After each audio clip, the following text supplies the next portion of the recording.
So welcome back, everybody. For those who are joining us now, my name is Diana Zambelloni, and with my colleague Anna Mateos, we are going to moderate this second debate that is about context. And for this topic, we choose to invite two architects, Carla Juaçaba, that is joining from London, and Marina Tabassum from Dhaka. Thank you, Diana. I'm now going to introduce Carla Juaçaba. She's a Brazilian architect who started constructing modest houses to then quickly move to a big variety of typology and scale. She works with context, understanding it more physically than historically, always in the boundary between city and nature, and always dialoguing with people. For her, material selections is the result of circumstances and define the technique and precision required. And now I leave you the stage, Carla, so you can start with your presentation. And thanks for being with us. Thank you. Thanks for joining Thank you us. for the presentation. And it's lovely to be here with architects that I admire so much. So I will begin with this sentence of Peter Brook, a theatre director. Is empty space insufficient? If the answer is yes, then we will begin to study what are the indispensable elements. This image is from the theatre of Peter Brook, Magic Flute. It happened by accident to discover the Peter Brook's theatre and understand our discipline through another discipline. It was through his work and his critical attitude towards the existing theatrical spaces and also critical architects that I understood how space can be political, democratic, and essential.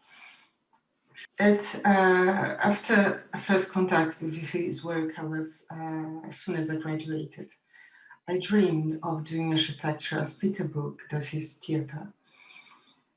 The project of the Vatican Chapel at Venice Biennale in 2018 has possibly come from this desire, because what is wonderful to understand in his theatre is that the spectator's imagination fulfills the image.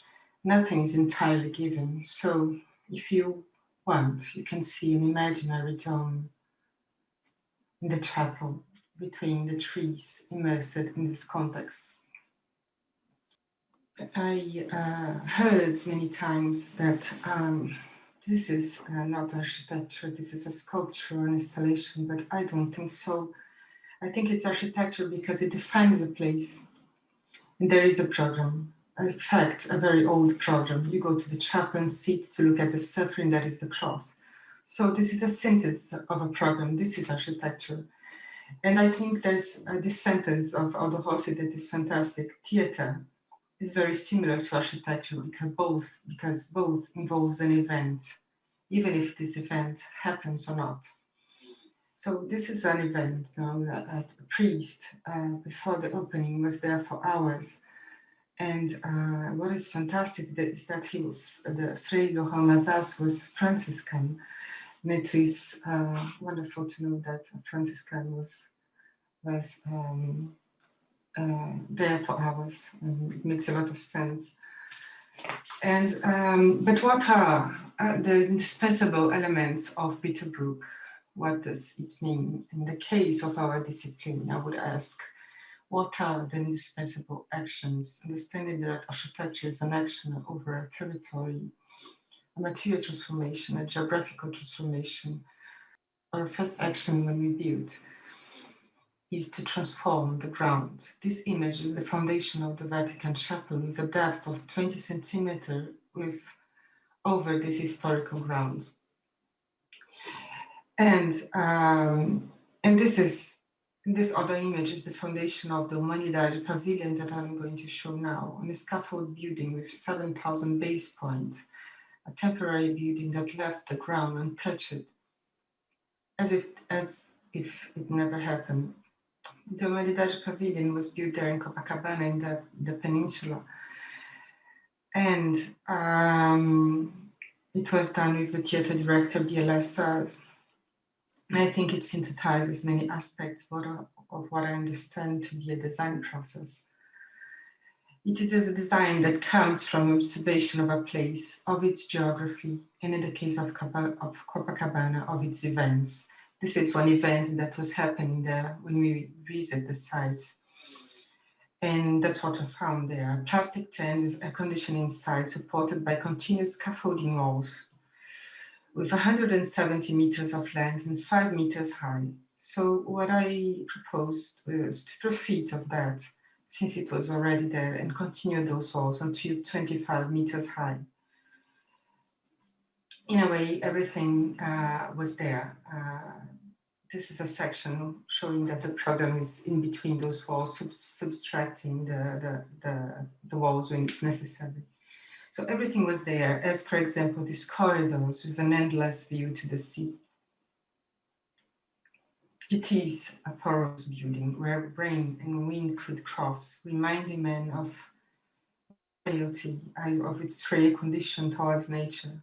That was the feeling. It was too sun, too windy, and the sensation of frailty was there. After this building, there was an invitation to do the same project in Brasilia. And but it was impossible to find the correct scale among the grandiose structures of the ministry in Brasilia. I then proposed a ministry, another ministry, the Ministry for All, an imaginary building for Brasilia. Another ministry would be built next to the cathedral, with the same dimensions as the other ministry, the same distance between them, the same measure, except that it would be a temporary building. It could be a place of public discussions where one could follow the activities of all ministry without any kind of interface with the media, among other actions that are part of the democratic state. This is, of course, an extreme example of an objectively, like, for example, the ready-mades of Duchamp, which are completely indifferent to beauty and with an absence of design, if this is possible. Then I'm going to show now another project. It's again in Venice Biennale in 2018. The name is Ballast. It's a response to the free space exhibition. Was to build three benches for people to sit and rest in the distant gardens of La Biennale. And the benches are made of elements of Venice. Navy ropes, once produced in the Corderie of Arsenal, which is part of the imagery of the city, of the context around, of the boats that are there. And the structure of the sea defenses that surrounds Venice, and to be built with these two elements. At the end, we did only a prototype, scale 1 to 3, without the cables. Unfortunately, it was only a prototype. And briefly, I'm going to show some housing projects which I've been working since I am graduated, and they seem to have nothing in common, but I think they do. First, they are low budget, and none of them exceeds 140 square meters. Second, each of them responds to a different context, depending also on the sun, the humidity, the sounds. This one is almost done. Videiras house is not, I don't have good pictures, but it's made with one element, brick with 60 centimeters. That is the entire front facade that is a line of clay in the clay, because the house is in the top of the mountain and it is a protection for the sunlight. It is a filter, and the view is between those gaps. Santa Teresa house is a house that has this element that is the most important element, this gallery that connects the entire house and protects, in a way, it's hidden, it's enclosed facade for the streets and the sound of the streets, and it opens to the other side that has a beautiful view. And the other one, Casa Varanda, is a place with centenary trees.